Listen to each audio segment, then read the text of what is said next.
ಈ ಒಂದು ವಿಡಿಯೋದಲ್ಲಿ ಈ ವಿಡಿಯೋ ಯಾರು ಪೂರ್ತಿಯಾಗಿ ನೋಡ್ತೀರಾ 10 ಅಂಕದ ಬಹು ನಿರೀಕ್ಷಿತ ಫಿಕ್ಸ್ ಪ್ರಶ್ನೆಗಳನ್ನು ನಾನು ಕೊಟ್ಟುಬಿಡ್ತೀನಿ.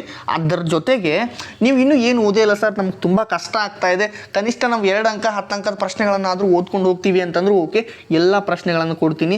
ಇಲ್ಲ ಸರ್ ನಾನು ಹೇಗಾದರೂ ಮಾಡಿ ಪಾಸ್ ಆಗಬೇಕು ಪೊಲಿಟಿಕಲ್ ಸೈನ್ಸಲ್ಲಿ ಅಂದರೆ ಈ ವಿಡಿಯೋ ನೋಡಿ ಯಾರು ಟಾಪರ್ ಆಗಬೇಕು 80ಕ್ಕೆ 80 ಅಂಕವನ್ನು ಗಳಿಸ್ಬೇಕಂತಿದ್ದೀರಲ್ಲ, ಒಂದು ಮಾರ್ಕ್ಸು ನಾನು ಮಿಸ್ ಆಗಬಾರ್ದು ಸರ್ ಅಂದರೆ ಏನು ಮಾಡಬೇಕು, ವಿಡಿಯೋನ ಕೊನೆ ತನಕ ನೋಡಿ ನನ್ನ ಒಂದು ಗೈಡೆನ್ಸ್ ನೀವು ಫಾಲೋ ಮಾಡಿದರೆ ನಿಮಗೆ 80ಕ್ಕೆ 80 ಸಿಗುತ್ತೆ. 20 ಇಂಟರ್ನಲ್ ಟೋಟಲ್ ಆಗಿ ನಿಮಗೆ 100 ಸ್ಕೋರ್ ಆಗುತ್ತೆ. ಮಾಡಬೇಕಾಗಿರೋದೇನು, ಕರೆಕ್ಟ್ ನನ್ನ ಗೈಡೆನ್ಸನ್ನು ಫಾಲೋ ಮಾಡಿ ನಾನು ಎಷ್ಟು ಹೇಳ್ತೀನಿ ಅಷ್ಟು ಪ್ರಶ್ನೆನ ನೀವು ಓದ್ಕೊಂಡು ಹೋಗಬೇಕಾಗುತ್ತೆ. ನಾನು ಮೊದಲು ಬ್ಲೂ ಪ್ರಿಂಟನ್ನು ಎಕ್ಸ್ಪ್ಲೇನ್ ಮಾಡ್ತೀನಿ, 1 ನಿಮಿಷ ಹೇಳಿಬಿಡ್ತೀನಿ ನಿಮ್ಗೆ ಬ್ಲೂ ಪ್ರಿಂಟಲ್ಲಿ ಏನಿದೆ ಅಂತ. 5 ಅಂಕದ ಅಧ್ಯಾಯವನ್ನು 5 ಮಾರ್ಕ್ಸಿನ ಕ್ವಶನ್ಸನ್ನು ಓದಬೇಕಂದ್ರೆ 1ನೇ ಅಧ್ಯಾಯವನ್ನು ಚೂಸ್ ಮಾಡ್ಕೊಳ್ಳಿ. ಇಲ್ಲಿ 2 ಪ್ರಶ್ನೆ ಬರ್ತಾ ಇದೆ, 2 ಪ್ರಶ್ನೆಯನ್ನು ಅವ್ರು ಕೊಡ್ತಾ ಇದ್ದಾರೆ.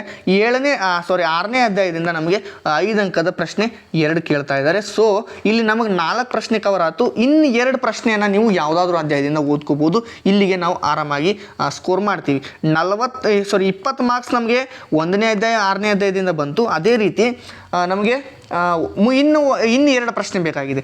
3ನೇ ಅಧ್ಯಾಯವನ್ನು ಚೂಸ್ ಮಾಡ್ಕೊಳ್ಳಿ, 4ನೇ ಅಧ್ಯಾಯವನ್ನು ಚೂಸ್ ಮಾಡ್ಕೊಳ್ಳಿ, ನಿಮ್ಗೆ ಯಾವ್ದು ಇಷ್ಟ ಆಗುತ್ತೆ ಅದನ್ನು ಚೂಸ್ ಮಾಡ್ಕೊಳ್ಳಿ. 5 ಅಂಕದ ಪ್ರಶ್ನೆಗೆ 10 ಅಂಕದ ಪ್ರಶ್ನೆಗೆ ಏನೇನು ಓದಬೇಕಂತಂದರೆ ಕೇವಲ 2ನೇ ಅಧ್ಯಾಯವನ್ನು ಓದೋದು, 7ನೇ ಅಧ್ಯಾಯವನ್ನು ಓದೋದು. 2ನೇ ಅಧ್ಯಾಯದಲ್ಲಿ ರಾಜಕೀಯ ಪಕ್ಷಗಳ ಕಾರ್ಯಗಳು, ಪ್ರತ್ಯಕ್ಷ ಚುನಾವಣೆ ಮತ್ತು ಪರೋಕ್ಷ ಚುನಾವಣೆ, ಅದಾದ ನಂತರ ಈ 1, 2, 3 ಪ್ರಶ್ನೆಯನ್ನು ನಾನು ಇಲ್ಲಿ ಮುಂದೆ ಕೊಡ್ತೀನಿ. 7ನೇ ಅಧ್ಯಾಯದಲ್ಲಿ ಖಾಸಗೀಕರಣ, ಉದಾರೀಕರಣ, ಜಾಗತೀಕರಣ, ಈ 3ರಲ್ಲಿ 1 ಬರುತ್ತೆ ಅಷ್ಟೇ. ಸಲ ಖಾಸಗೀಕರಣ ಕೇಳಿದರೆ ಉದಾರೀಕರಣ ಮತ್ತು ಜಾಗತೀಕರಣದಲ್ಲಿ 1 ಬಂದೇ ಬರುತ್ತೆ. ಹಾಗಾದರೆ ಈ ಕೆಳಗಿನ ಪ್ರಶ್ನೆಗಳಿಗೆ 10 ಅಂಕದ ಪ್ರಶ್ನೆ ಈಗ ಒಂದು ಎಕ್ಸ್ಟ್ರಾ ಬ್ಯಾಕಪ್ ಕೊಡ್ತಾ ಇದೆ, ನಾನು ಆ ಪ್ರಶ್ನೆನ ನೋಡ್ತಾ ಹೋಗೋಣ. ರಾಷ್ಟ್ರೀಯ ನಿರ್ಮಾಣದ ವಿವಿಧ ಹಂತಗಳನ್ನು ವಿವರಿಸಿ. ಇದು 5ಕ್ಕಾದರೂ ಬರ್ಬೋದು, 10ಕ್ಕಾದರೂ ಬರ್ಬೋದು, ನೆನ್ಪಿಟ್ಕೊಂಬಿಡಿ. ಅಡೆತಡೆಗಳು, ಅವುಗಳ ನಿವಾರಣೋಪಾಯ ವಿವರಿಸಿ. ಇಂಗ್ಲೀಷಲ್ಲಿ ಕೊಟ್ಟಿದ್ದೀನಿ. Obstacles faced nation building and their remedy measure. Next, ಅಸಮಾನತೆ ಪ್ರಜಾಪ್ರಭುತ್ವಕ್ಕೆ ಹೇಗೆ ಸವಾಲಾಗಿದೆ. ಅನಕ್ಷರತೆ ಪ್ರಜಾಪ್ರಭುತ್ವಕ್ಕೆ ಒಂದು ಅಡ್ಡಿ. ಭಾರತದ ಪ್ರಜಾಪ್ರಭುತ್ವಕ್ಕೆ ಕೋಮುವಾದ ಒಂದು ಸವಾಲು ವಿಶ್ಲೇಷಿಸಿ. ಕಠಿಣ ಪ್ರಶ್ನೆ ಇದು, 2024ರಲ್ಲಿ ಕೇಳಿದ್ರು. ಕೋಮುವಾದದ ಕಾರಣಗಳನ್ನು, ಅವುಗಳ ನಿವಾರಣೋಪಾಯಗಳನ್ನು ತಿಳಿಸಿ. 2 ಪ್ರಶ್ನೆ ಆಲ್ಮೋಸ್ಟ್ ಒಂದೇ. ಇದು ಸೇಮ್ ಪ್ರಶ್ನೆ, ಕ್ವಶನನ್ನು ಕೇಳುವಂಥ ರೀತಿಯನ್ನು ಚೇಂಜ್ ಮಾಡಿದರೆ. ಭಯೋತ್ಪಾದನೆ, ಅದರ ಕಾರಣ ಮತ್ತು ನಿವಾರಿಸಲು ಕೈಗೊಂಡಿರ್ತಕ್ಕಂಥ ಕ್ರಮಗಳನ್ನು ಬರೆಯಿರಿ. Write the causes terrorism and measure taken to the eliminate. Medium question ಇದು. ಭ್ರಷ್ಟಾಚಾರವನ್ನು ನಿಯಂತ್ರಿಸಲು ಕಾನೂನಾತ್ಮಕ ಕ್ರಮಗಳನ್ನು ತಿಳಿಸಿ. ಸಾಧಾರಣ ಪ್ರಶ್ನೆ. Describe the legal measures taken to control corruption. Medium. ಹಾಗಿದ್ರೆ ಈ 2 ಅಂಕದ ಇಂಪಾರ್ಟೆಂಟ್ ಪ್ರಶ್ನೆಯನ್ನು ನಾನು ಕೊಡ್ತಾ ಹೋಗ್ತೀನಿ, ಯಾಕಂತಂದರೆ ತುಂಬ ಇಂಪಾರ್ಟೆಂಟ್ ಆಗುತ್ತೆ. ಉದಾರೀಕರಣ ಅಂತಂದ್ರೆ ಏನು, ವಾಟ್ ಈಸ್ ಲಿಬ್ರಲೈಸೇಷನ್, ಮುಕ್ತ ಮಾರುಕಟ್ಟೆ ಅರ್ಥವೇನು, what is meaning of a free market. Hard question. ಹೊಸ ಆರ್ಥಿಕ ನೀತಿ ಜಾರಿಗೆ ತಂದವರು ಯಾರು, ಕಠಿಣ ಪ್ರಶ್ನೆ ಇದು. Who introduce the new economic policy. Answer ಎಲ್ಲ ಕೊಡ್ತೀನಿ, ಡೋಂಟ್ ವರಿ, PDF ಕೊಡ್ತೀನಿ ನಾನು, ಪಿನ್ ಕಮೆಂಟಲ್ಲಿ ಇರುತ್ತೆ. ಇಲ್ಲೆಲ್ಲ ಪ್ರಶ್ನೆಯನ್ನು ನೋಡ್ತಾ ಹೋಗಿ. ನೆಕ್ಸ್ಟ್, ನಿಮ್ಗೆ ಯಾಕೆ ಸರ್ ಸ್ವಲ್ಪ ಕ್ವಶನ್ಸ್ ಜಾಸ್ತಿ ಆಗ್ತಾ ಇದೆಯಲ್ವ, ಯಾಕಂದರೆ 1 ಮಾರ್ಕ್ಸು ನಿಮ್ದು ಇಲ್ಲಿ ಹೋಗ್ಲಿಕ್ಕೆ ಬಿಡೋದಿಲ್ಲ ನಾನು. 2-3 ಕ್ವಶನ್ ಜಾಸ್ತಿ ಓದಿ ನಡೆಯುತ್ತೆ, ಟೈಮ್ ಇದೆ, ನಾಳೆ ಇವತ್ತೊಂದಿನ ಟೈಮ್ ಇದೆ, ಓದಿ. ಬಟ್ ನಿಮ್ಮ 1 ಕ್ವಶನ್ನು ನನಗೆ ಅಲ್ಲಿ ಬಿಟ್ಟು ಬರೋ ಹಾಗಿಲ್ಲ. ನೀವು ಸರ್ ನೀವು ಕೊಟ್ಟಿದ್ದು ಬರಲಿಲ್ಲ ಅಂತ ಹೇಳಬಾರ್ದಲ್ವ, ಅದಕ್ಕೋಸ್ಕರ ನೀವು ಅದನ್ನು ಅಷ್ಟು ಮಾಡಬೇಕಾಗುತ್ತೆ. ಎಲ್ಲ ಕೊಟ್ಟಿದ್ದೀನಿ. ಎಲ್ಲ ಪ್ರಶ್ನೆಗಳನ್ನು ನಾನು ಅಕ್ಯುರೇಟ್ಲಿ ಆ್ಯಸ್ ಪರ್ 2025 ಒಂದು ಕ್ವಶನ್ ಬ್ಯಾಂಕನ್ನು ಅವರು ಯಾರು PU ಡಿಪಾರ್ಟ್ಮೆಂಟ್ನವ್ರು ಬಿಟ್ಟಿದ್ರು, ಅದರ ಪ್ರಕಾರನೇ ಕೊಡ್ತಾ ಇದ್ದಾನೆ. 4-5 ಪ್ರಶ್ನೆ ಹೆಚ್ಚಿಗೆ ಓದಿದ್ರು ಪರವಾಗಿಲ್ಲ, 1 ಮಾರ್ಕ್ಸು ನಮಗೆ ಬಿಟ್ಟು ಹೋಗೋಕೆ ನಾವು ಕೊಡಬಾರ್ದು. ಅಫ್ಘಾನಿಸ್ತಾನದ 2 ಭಯೋತ್ಪಾದನಾ ಗುಂಪುಗಳನ್ನು ಹೆಸರಿಸಿ. ಈಜಿಪ್ಟ್ನ 2 ರಾಜಕೀಯ ಪಕ್ಷಗಳು. ನೋಡ್ತಾ ಹೋಗಿ. ಸಿರಿಯಾ ಮತ್ತು ಲಿಬಿಯಾ ದೇಶದ ಪ್ರಜಾಸತ್ತಾತ್ಮಕ ನಾಯಕರನ್ನು ಹೆಸರಿಸಿ. ಇಲ್ಲೆಲ್ಲ ಪ್ರಶ್ನೆಯನ್ನು ಕೊಟ್ಟಿದ್ದೇನೆ, ಒಂದೊಂದಾಗಿ ನೋಡ್ತಾ ಹೋಗಿ. ಅಸಮಾನತೆ ಅಂದ್ರೇನು, ಉತ್ತಮ ಆಡಳಿತ ಅಂದ್ರೇನು, ಜಾತಿ ಅಸಮಾನತೆ ಅಂತಂದ್ರೆ what is the cost based equality. Easy. ಕೆಳಗಿನ ಚಿತ್ರವನ್ನು ನೋಡಿ. ಮ್ಯಾನ್ ವುಮೆನ್ ಆನ್ ಕಾಯಿನ್ಸ್ ಅಂತ ಇದೆ. ಇದನ್ನು ನೋಡಿ ನೀವು ಕ್ವಶನಿಗೆ ಆನ್ಸರ್ ಬರೀಬೇಕಾಗುತ್ತೆ. ಶಿಕ್ಷಣ ಕಡ್ಡಾಯ ಅಂತಂದ್ರೇನು. ಇವೆಲ್ಲ ಪ್ರಶ್ನೆ ಯಾಕೆ ಇಂಪಾರ್ಟೆಂಟ್ ಅಂತಂದರೆ, ನೀವು 1 ಮಾರ್ಕ್ಸ್ನಲ್ಲಿ ಬಿಟ್ಟು ಬರೋ ಹಾಗಿಲ್ಲ. ಸರ್ ನೀವು ಕೊಟ್ಟಿದ್ದೆಲ್ಲ ಬಂದಿತ್ತು, 1-2-3 ಬರಲಿಲ್ಲ ಅಂತಂದರೆ ಅವಾಗ ಮತ್ತೆ ನಿಮ್ಗದು ತಪ್ಪಾಗಬಾರ್ದಲ್ವ. ಸೊ ಎಲ್ಲನೂ ನಾನು ನಿಮ್ಗೆ ಕವರ್ ಮಾಡಿಕೊಡ್ತಾ ಇದ್ದೇನೆ. ಸೊ ಅದಕ್ಕೋಸ್ಕರ ನೀವು ಇಷ್ಟನ್ನು ಓದ್ಕೊಂಬಿಡಿ, ನಿಮ್ಗೆ ಯಾವುದೇ ರೀತಿ ತೊಂದರೆ ಇರೋದಿಲ್ಲ. ನೆಕ್ಸ್ಟ್, ಕರ್ನಾಟಕದ ದಲಿತ ಸಂಘರ್ಷ ಸಮಿತಿ. ಇಲ್ಲಿಂದ 2 ಪ್ರಶ್ನೆ ಬರುವಂಥ ಸಾಧ್ಯತೆ ಇದೆ, ನೀವು ನೋಡ್ತಾ ಹೋಗಿ. ಒಂದು ಕ್ವಶನನ್ನು ಬಿಟ್ಟು ಕೊಡೋ ಹಾಗಿಲ್ಲ. ಯಾಕಂತಂದರೆ 6 ಅಧ್ಯಾಯದ ಮೇಲೆ 6 ಪ್ರಶ್ನೆಯನ್ನು ಕೇಳಲಾಗ್ತಾ ಇದೆ. ಅದಕ್ಕೋಸ್ಕರ ನಾನು ನಿಮಗೆಲ್ಲ ಈ ಕನ್ನಡ ಮತ್ತು ಇಂಗ್ಲೀಷ್ ಮೀಡಿಯಂ ವಿದ್ಯಾರ್ಥಿಗಳಿಗೆ ಕೊಡ್ತಾ ಇದ್ದೇನೆ. ಯಾವುದಾದ್ರು 2 ಕಾರ್ಮಿಕ ಕಾಯ್ದೆಗಳನ್ನು ಬರೀರಿ ಅಂತ ಪ್ರಶ್ನೆ ಇದೆ, ನೀವು ನೋಡ್ತಾ ಹೋಗಿ.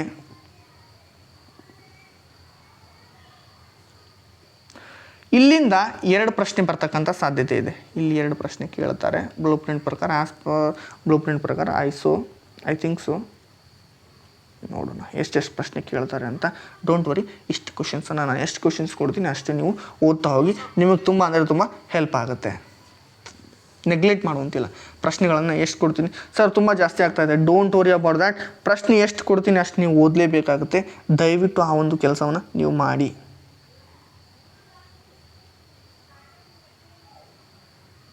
ಭಾರತದಲ್ಲಿ ಆಡಳಿತ ಯಂತ್ರದಲ್ಲಿ ನಮಗೆ ಭಾರತದಲ್ಲಿ ಆಡಳಿತ ಯಂತ್ರ 3ನೇ ಅಧ್ಯಾಯದಲ್ಲಿ 2 ಪ್ರಶ್ನೆ ಬರ್ತಾ ಇದೆ. ಅದನ್ನು ಲಿಟ್ರಲಿ ಓದಲೇಬೇಕು 3ನೇ ಅಧ್ಯಾಯದಿಂದ. ಹಾಗಾಗಿ 2ನೇ ಅಧ್ಯಾಯದಿಂದ 1 ಪ್ರಶ್ನೆ ಬರ್ತಾ ಇದೆ, ಅದನ್ನು ಸಹ ನಾನು ಕೊಡ್ತಾ ಇದ್ದೇನೆ. ಆಲ್ಮೋಸ್ಟ್ ಆ ಒಂದು ಚಾಪ್ಟರ್ ಭಾರತದಲ್ಲಿ ಆಡಳಿತ ಯಂತ್ರ ಫಿಕ್ಸ್, ಚುನಾವಣಾ ಮತ್ತು ಭಾರತದಲ್ಲಿ ಪಕ್ಷ ಪದ್ಧತಿ, ಇದರಿಂದ 1 question. Second chapter and third ಚಾಪ್ಟರಿಂದ ಒಂದೊಂದು ಪ್ರಶ್ನೆ ಬರ್ತಾ ಇದೆ 2 ಮಾರ್ಕ್ಸ್ದು. ಇಲ್ಲಿ ನಾವು ಯಾವುದೇ ರೀತಿ ಬಿಟ್ಟು ಕೊಡಲೇಬಾರ್ದು. ಇಲ್ಲಿ 2ನೇ ಅಧ್ಯಾಯದಲ್ಲಿ 1 ಪ್ರಶ್ನೆ, 3ನೇ ಅಧ್ಯಾಯದಲ್ಲಿ 2 ಪ್ರಶ್ನೆ ಬರ್ತಾ ಇದೆ. ಎಷ್ಟಾಯಿತು? ಟೋಟಲ್ ಆಗಿ 3 ಕ್ವಶನ್ಸ್ ಆಯಿತು. ಇನ್ನೂ 3 ಕ್ವಶನ್ಸ್ಗೆ 3 ಅಧ್ಯಾಯವನ್ನು ಓದಬೇಕಾಗುತ್ತೆ. ಹಾಗಾಗಿ ಇಷ್ಟೊಂದು ಪ್ರಶ್ನೆ ಆಗುತ್ತೆ. ಸೊ ನೀವು ಅದನ್ನು ಓದಲೇಬೇಕು. 1 ಕ್ವಶನ್ 1 ಮಾರ್ಕ್ಸ್ನು ನಿಮಗೆ ಬಿಟ್ಟು ಬರಲಿಕ್ಕೆ ನಾನು ಕೊಡೋದಿಲ್ಲ. ಕ್ವಶನ್ಸ್ ತುಂಬ ಜಾಸ್ತಿ ಆಗ್ಬೋದು, 1 2 3 ಜಾಸ್ತಿ ಇರುತ್ತೆ. ಡೋಂಟ್ ವರಿ, ಪ್ರಶ್ನೆನ ನೀವು ಓದಲೇಬೇಕಾಗುತ್ತೆ. ತುಂಬ ಈಸಿ ಇರುತ್ತೆ ರೀ. ಕ್ವಶನ್ಗೆ ಆನ್ಸರ್ಸ್ ತುಂಬ ಈಸಿ ಇರುತ್ತೆ, ನೀವು ನೋಡ್ತಾ ಹೋಗಿ ಅಷ್ಟೇ. ಉದಾರೀಕರಣದ ಅರ್ಥ ಮತ್ತು ರಾಜಕೀಯ ಪರಿಣಾಮ ಇವನ್ನೆಲ್ಲ ನೋಡ್ತಾ ಹೋಗಿ. ಆ್ಯಸ್ ಪರ್ ಬ್ಲೂ ಪ್ರಿಂಟ್ ಪ್ರಕಾರ ಎಷ್ಟು ಬೇಕು ಅಷ್ಟನ್ನು ಕೊಟ್ಟಿದ್ದೀನಿ. ಹಾಗಾಗಿ ಕೊನೆಯದಾಗಿ ಲಾಸ್ಟ್ ನೋಡಿ, ಪ್ರತ್ಯಕ್ಷ ಚುನಾವಣೆ ಮತ್ತು ಪರೋಕ್ಷ ಚುನಾವಣೆಗಳ ನಡುವಿನ ವ್ಯತ್ಯಾಸಗಳನ್ನು ವಿಶ್ಲೇಷಿಸಿ. ಈ ಬಾರಿ ಈ ಪ್ರಶ್ನೆ ಬರುವಂಥ ಸಾಧ್ಯತೆ ಇದೆ, ನೆಗ್ಲೆಕ್ಟ್ ಮಾಡಬೇಡಿ, ನೋಡ್ಕೊಳ್ಳಿ. ಚುನಾವಣಾ ಆಯೋಗದ ಅಧಿಕಾರ ರಚನೆ ಕಾರ್ಯಗಳನ್ನು ವಿವರಿಸಿ, ಇದನ್ನು ಕೇಳುವಂತಹ ಸಾಧ್ಯತೆಯೂ ಕೂಡ ಇದೆ. ಯಾಕೆ ಸರ್ ಮತ್ತು ಭಾರತದಲ್ಲಿ ಪಕ್ಷ ಪದ್ಧತಿಯ ಸ್ವರೂಪ ಅದನ್ನೆಲ್ಲ ಕೇಳಲ್ವಾ? ಓಕೆ, ಕೇಳ್ತಾರೆ, ಇಲ್ಲ ಅಂತಂದಿಲ್ಲ. ಬಟ್ ಆದರೆ ಒಂದು ಸಲ ಅದನ್ನು ತುಂಬ ಅಂದರೆ ತುಂಬ ಸಲ ಕೇಳಿಬಿಟ್ಟಿದ್ದಾರೆ. ನೋಡೋಣ ಏನಾಗುತ್ತೆ ಅಂತ. ನಾಳೆ ಇದನ್ನು ಕೇಳಿದ್ರು ಓಕೆ, ಅಕ್ಸೆಪ್ಟೇಬಲ್. ತುಂಬ ರಿಪೀಟ್ ಆಗಿದೆ. ಈ ಒಂದು 3-4 ಕ್ವಶನ್ಸನ್ನು ಎಕ್ಸ್ಟ್ರಾ ಓದ್ಕೊಂಡು ಹೋಗಿ, ಯಾಕಂದರೆ 1 ಮಾರ್ಕ್ಸು ನಮ್ಮದೇ ಬಿಟ್ಟು ಕೊಡಬಾರ್ದು. ಅದಕ್ಕೋಸ್ಕರ ರಾಜಕೀಯ ಪಕ್ಷಗಳ ಕಾರ್ಯ 2015ರಿಂದ 2025ವರೆಗೂ ಅದನ್ನೇ ಕೇಳಿದ್ದಾರೆ. ಪ್ರಶ್ನೆ ರಿಪೀಟ್ ಆಗಿದೆ. ಅದಾದ ನಂತರ ಭಾರತದಲ್ಲಿ ಪಕ್ಷ ಪದ್ಧತಿಯ ಸ್ವರೂಪ ರಿಪೀಟ್ ಆಗಿದೆ, ಇಲ್ಲ ಅಂತ ಹೇಳಿಲ್ಲ. ಬಟ್ ಆದರೆ ಸ್ವಲ್ಪ ಓದಲೇಬೇಕಾಗುತ್ತೆ. ಇಷ್ಟು ಪ್ರಶ್ನೆಗಳನ್ನು ನೀವು ಓದ್ತಾ ಹೋಗಿ. ನಾನು ಹೇಳಿದೆ ಖಾಸೀಕರಣ, ಉದಾರೀಕರಣ, ಜಾಗತೀಕರಣ 7ನೇ ಅಧ್ಯಾಯದಲ್ಲಿ ಅಷ್ಟನ್ನು ಪ್ರಶ್ನೆ ಓದ್ಕೊಂಡ್ಬಿಡಿ. ಇವಿಷ್ಟು ಈ ಒಂದು ವಿಡಿಯೋದಲ್ಲಿ. ಮತ್ತೆ ನೋಡಿ, ಇನ್ನೊಂದು ಸಲ ಎಕ್ಸ್ಪ್ಲೇನ್ ಮಾಡ್ತೀನಿ. 2 ಅಂಕದ ಪ್ರಶ್ನೆಗಳಿಗೆ ಏನೇನು ಓದಬೇಕಂತ ಈಗಲೇ ಹೇಳ್ಬಿಡ್ತೀನಿ. ಚುನಾವಣಾ ಮತ್ತು ಭಾರತದಲ್ಲಿ ಪಕ್ಷ ಪದ್ಧತಿ 1 ಚಾಪ್ಟರ್ನ ಓದ್ಕೊಳ್ಳಿ. ಅದಾದ ನಂತರ ಭಾರತದಲ್ಲಿ ಆಡಳಿತ ಯಂತ್ರ, ಇಲ್ಲಿ 1 ಪ್ರಶ್ನೆ, ಇಲ್ಲಿ 2 ಪ್ರಶ್ನೆ ಬರ್ತಾ ಇದೆ. ಅದಾದ ನಂತರ 4ನೇ ಅಧ್ಯಾಯ, 2ನೇ ಅಧ್ಯಾಯ, 3ನೇ ಅಧ್ಯಾಯ, 4ನೇ ಅಧ್ಯಾಯ. ಎಷ್ಟಾಯಿತು? 1 2 3 ಪ್ರಶ್ನೆ ಆಯಿತು. ಇಲ್ಲಿಗೆ 4 ಪ್ರಶ್ನೆ ಆಗುತ್ತೆ. 4 ಪ್ರಶ್ನೆ ಆಯಿತು. ಅದಾದ ನಂತರ ನೆಕ್ಸ್ಟ್ ನೋಡೋದಾದರೆ 2 ಅಂಕದ 1 ಪ್ರಶ್ನೆ, ರಾಜ್ಯ ನಿರ್ಮಾಣ ಸವಾಲುಗಳು, ಅಲ್ಲಿಂದ 1 ಪ್ರಶ್ನೆ ಬರುತ್ತೆ. ಇಷ್ಟು ಓದ್ಕೊಂಡ್ಬಿಡಿ. 2 ಮಾರ್ಕ್ಸ್ ಕ್ವಶನ್. 5 ಅಂಕದ ಪ್ರಶ್ನೆಗಳಿಗೆ 1ನೇ ಅಧ್ಯಾಯ ಮತ್ತು ಇನ್ನೊಂದು ಯಾವುದು 7ನೇ ಅಧ್ಯಾಯ, 6ನೇ ಅಧ್ಯಾಯವನ್ನು ಓದ್ಕೊಳ್ಳಿ. 2 ಕ್ವಶನ್ಸ್ ಬರುತ್ತೆ.